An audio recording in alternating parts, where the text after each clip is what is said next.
जब देश बेचने का बजट पेश होगा तो इंग्लिश में पेश करेंगे कि देश के लोगों को समझ में ना आए कि 2024 का चुनाव मनुस्मृति समर्थक और संविधान समर्थक के बीच में।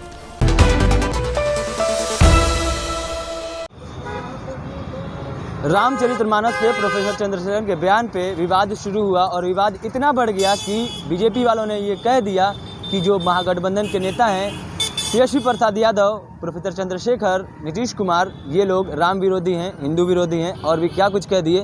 क्या आप लोग राम विरोधी हैं, हिंदू विरोधी हैं? देखिए, भारत के लोगों ने क्या भारतीय जनता पार्टी को हिंदू धर्म का ठेकेदार बनाया है? क्या भारतीय जनता पार्टी राजनीतिक दल नहीं, कोई धार्मिक संगठन है? या भारतीय जनता पार्टी को हिंदू और राम भक्त होने का सर्टिफिकेट बांटने का कॉपीराइट प्राप्त है? हम ये पूछना चाहते हैं। ये जो धर्म है, लोग का अपना स्वतंत्रता है, भारत की संविधान सबको स्वतंत्रता देता है कि कोई धर्म को माने, कोई इस्लाम को माने, कोई हिंदू को माने, कोई सिख को माने, ईसाई को माने, बौद्ध को माने, या नहीं भी धर्म को मानना है, उसका भी अपना अधिकार है। तो सबके अधिकार को संरक्षित करता भारतीय संविधान। लेकिन जिस तरीके से जिनकी अब राम के नाम पे जो राजनीति चल रही थी वो बंद होने वाला, उसका पर्दाफाश होने वाला है। जैसे बागेश्वर शास्त्री जी का पर्दाफाश हुआ ना, उसी तरीके से अब इनका पर्दाफाश होने वाला है। देवेंद्र शास्त्री जी का जिस तरीके से पर्दाफाश हुआ है, अब उसी तरीके से अब ये साफ होने जा रहा है कि राम उनसे इनको कुछ लेना देना नहीं है। असल में ये नाथू राम के लोग हैं और नाथू राम के लोगों को राम की बात करने का अधिकार नहीं है। लेकिन वो लोग तो जय श्री राम का नारा लगाते हैं हर जगह से, हर मंच से जय श्री राम। तो जय श्री राम नाथू राम वाला राम का लगाते हैं, उस राम का नहीं लगाते हैं जिसने सेबरी का जूठा बैर खाया था। उस राम को नहीं लगाते हैं जिसने केवट को भी गला लगाया था। उस राम को नहीं लगाते हैं जो एक कपड़ा धोने वाला का भी सम्मान करते थे।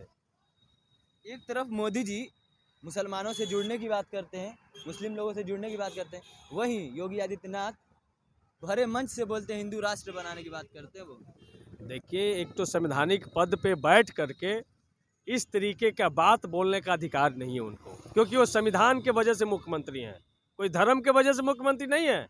धर्म के वजह से योगी आदित्यनाथ मठ के मठाधीश थे, लेकिन संविधान ने, इस लोकतंत्र ने उनको मुख्यमंत्री बना दिया। इस बात को नहीं भूलना चाहिए।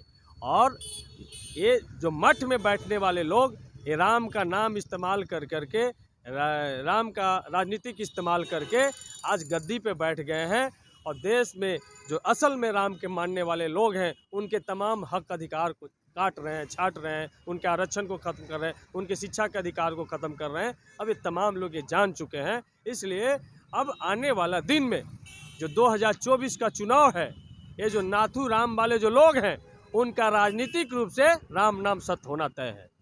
आज इतना बड़ा महासभा बैठा, शताब्दी समारोह था, 100 में से 90 हम हैं और 10% जो लोग 10% है, उनके बारे में क्या बोलेंगे?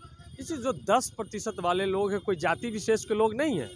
वो 10% वही लोग हैं जो देश के साधन संसाधन पे वर्षों से अधिकार जमा करके बैठे हैं, जो देश के लोगों को इस जातीय व्यवस्था को बनाए रखना चाहते हैं। वो नहीं चाहते हैं कि एक अनुसूचित जाति का भी बच्चा बराबरी से अपनी बात को रख सके। वो नहीं चाहते हैं कि अनुसूचित जाति का बच्चा बराबरी से उनके साथ सेंट्रल यूनिवर्सिटी में पढ़ सके। वो नहीं चाहते हैं कि उनके लोग भी उनके साथ एक कतार में बैठ के खाएं। वो लोग जो लड़ाई जगदेव बाबू ने शुरू की थी, आज भी वही उनकी चिंता जायज़ है। आज भी वो सवाल जिंदा है कि आज भी जो 80 करोड़ लोगों को जो मुफ्त में राशन मिल रहा है, कौन लोग हैं? वो कौन लोग हैं जो 5 केजी अनाज पे वो चाहते हैं कि उनका 5 साल तक का वोट का अधिकार छीन करके और 5 साल तक के हम सत्ता पे बैठे रहें? तो 80% लोग, जो 80 करोड़ जो लोग हैं, वही 90% लोग में से आते हैं। ये रिक्शा चलाने वाला कौन लोग है? ये भीख मांगने वाला कौन लोग है? ये जो आज भी जो लगभग 30 से 35% भारत में ऐसे लोग हैं जिनके पास बास्केट रहने का जगह नहीं है, वो कौन लोग हैं? तो ये जो 90% वाले लोग हैं वो आज भी साधन संसाधन से महरूम है, उनके पास कुछ भी नहीं है। तो जगदेव बाबू ने नारा दिया था कि 100 में 90 शोषित है, शोषितों ने ललकारा है, धन और धरती राजपाट में 90 भाग हमारा है।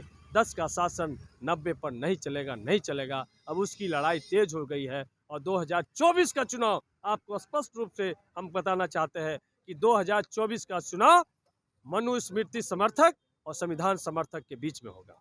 जब 80 करोड़ लोग हैं जिन 80 करोड़ लोगों की बात कर रहे हैं, लेकिन आज बजट जो है वो इंग्लिश में पेश हुआ है, इस पे क्या कहेंगे आप? देखिए, ये तो संस्कृत की बात करेंगे, ये हिंदी की बात करेंगे कि मेडिकल की भी पढ़ाई हिंदी में हो, इंजीनियरिंग की भी पढ़ाई हिंदी में हो, लेकिन जब देश बेचने का बजट पेश होगा तो इंग्लिश में पेश करेंगे कि देश के लोगों को समझ में ना आए। तो पूरी देश बेचने की साजिश है और इसीलिए इंग्लिश में पढ़ा गया है कि बाहर वाले लोग को समझ में आ जाए, यहाँ वाले को समझ में नहीं आए।